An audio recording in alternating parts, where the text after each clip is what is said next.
For many decades, Europeans have put their trust on the United States for their security. But now, more and more Europeans have lost their trust in the United States for their military defense and security.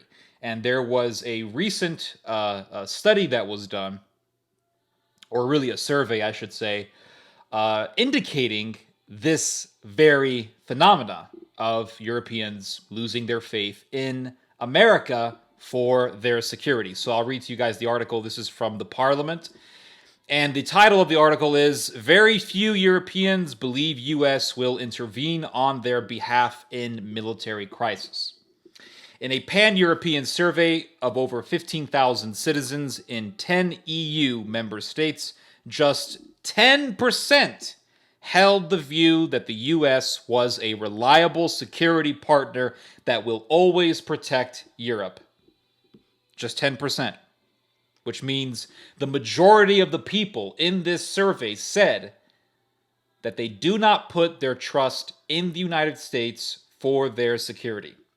The survey, conducted by the European Council on Foreign Relations, a pan-European think tank, also found that there is now significant support for investing in European-level defense. And that's what we have been seeing in these last few years. We've been seeing the Germans and the French talking about developing their own fighter jet. We've even read about Germans discussing putting nukes on their fighter jets, like arming fighter jets with nuclear weapons. When you hear about Germans arming their fighter jets with nuclear weapons, that is a pretty bad sign. That's a pretty big indication that the Europeans are separating from the American security umbrella and severing themselves from the American sphere of influence. And it also shows that the Germans are going back to militarism. We are leaving the post-World War II system of America being the dominating military force, and we are entering an era in which we are going to have separate blocks of power. We are going to have multiple poles of power. This is the trend that we are transitioning into. And so we are going to be seeing an era of German militarism. And it's nothing new. I mean, I think everyone in the world knows, or at least should know, that this is nothing new. I mean, anyone who has watched, or really, no, History Channel doesn't really talk about history anymore. They're talking about like aliens and people who chop down logs. But anyone who was watching History Channel in the 1990s and in the early 2000s knows that it's nothing new for Germany to be a militaristic country. World War I, World War II. Everyone, at least in Poland, knows this. Now look what it says here. The last U.S. president to attend a meeting of EU leaders was Barack Obama. Now, Joe Biden did participate last week in the EU summit, but before Biden, it was Barack Obama. Trump didn't do this because Trump was all about America first. And Trump was a symptom of a phenomena of America separating from, or really gradually disintegrating, its post-World War II policy. Trump was a symptom of that phenomena. Trump was a symptom of a situation, or really, I'm going to be very blunt here. Trump was a symptom of a disease, of really America's decay, indicating the decay of the American empire. And Trump was all about America first, and he was all about the EU paying up, paying its fair share, and that was really a green light for the Europeans to say, well, the days of us trusting the Americans are pretty much over. Merkel said this back in 2017, and she said it again, I want to say in 2018 as well. She said this several times. The survey showed that at least 60% of respondents in every country polled, and 67% across all the countries, felt their country could not depend on U.S. support in the event of a major crisis. 2/3 of those surveyed indicated the importance of Europe looking after its own defense capabilities rather than relying primarily on the US, with this backing most pronounced in Portugal, 72%, Sweden, 71%, Spain, 71%, France, 70%, and Poland, 69%. Interestingly, 74% of British respondents also shared this view. The survey also said there is deep ambivalence towards the United States in the event of conflict with China or Russia, with many Europeans keen to be neutral in such a scenario.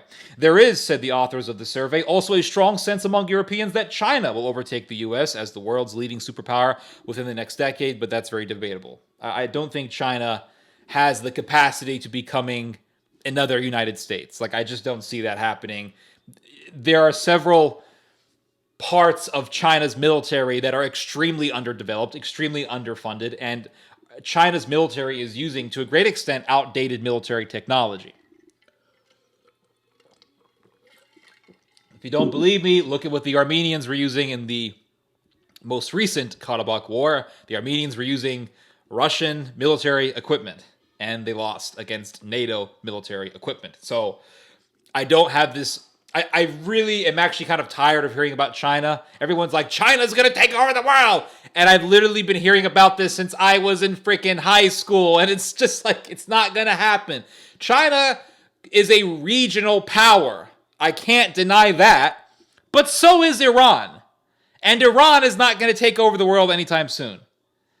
You have Japan, which has a navy that's bigger than the British Navy, and which has military technology far more advanced than what China has. I'm actually more concerned about Japan than I am China. There's some stuff in the article about the Greens, but who really cares about what they have to say? Overall, this is a sign of a trend that is very real. Now, I've been talking about this for a long time. I've been talking about this since 2016, early 2016. And I remember when Brexit happened, and I said, guys, this is not a good sign. This is not a good sign because it indicates the fragmentation of the European Union. And when you have an institution as established and as old as the EU breaking down, that's a sign of impending conflict. It's a sign that the prospect for conflict is very real. Now, it's like this. The Holy Roman Empire. When the Holy Roman Empire began to break down, war. 30 Years' War. Yugoslavia in the 1990s began to break down, war. What else happened? What other parallels can we find in history? World War I, the Austro-Hungarian Empire. Serbian guy kills the Archduke, Franz Ferdinand.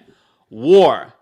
Anytime you have some sort of instability in a empire or in a big political bloc like the EU or in something like Yugoslavia, you are going to have conflict.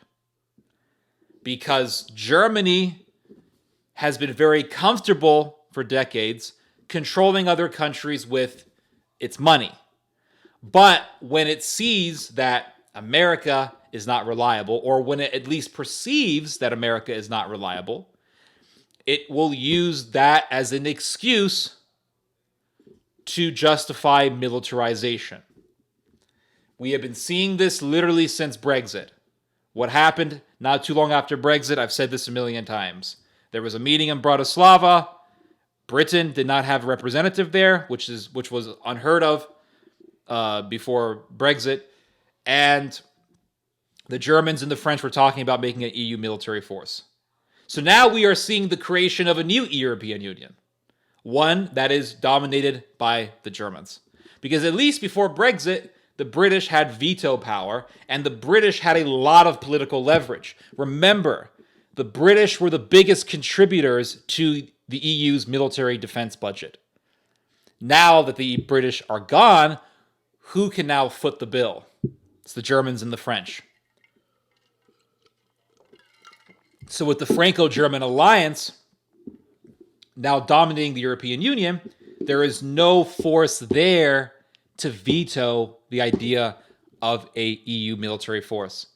And who is going to dominate this pan-European military force? It's going to be the Germans. The Germans will dominate it.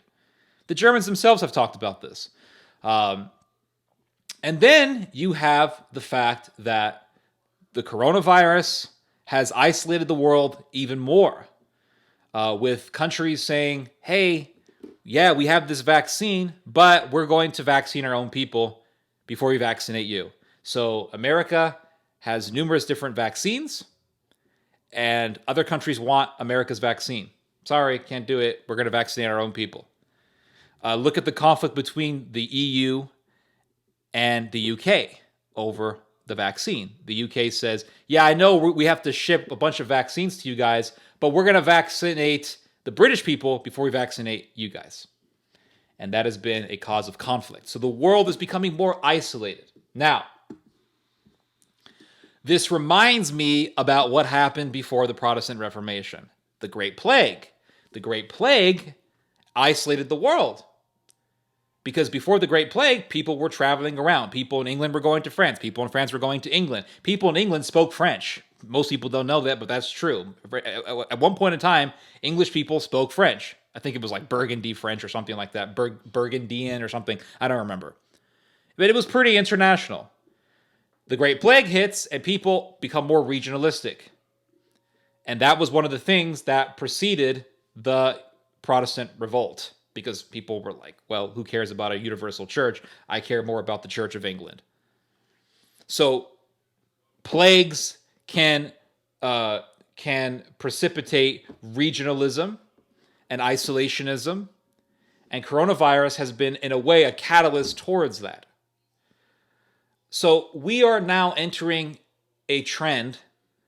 We are transitioning into a trend, into a phenomena of isolationism, and that is going to break apart the American empire, and that is going to lead to several poles and blocks of power, and the EU is going to be one of them. So we can expect to see in the future the rise of European military power, and it's going to be dominated by Germany, because history teaches us this. So anyway, those are my thoughts. You guys just heard some theology. God bless.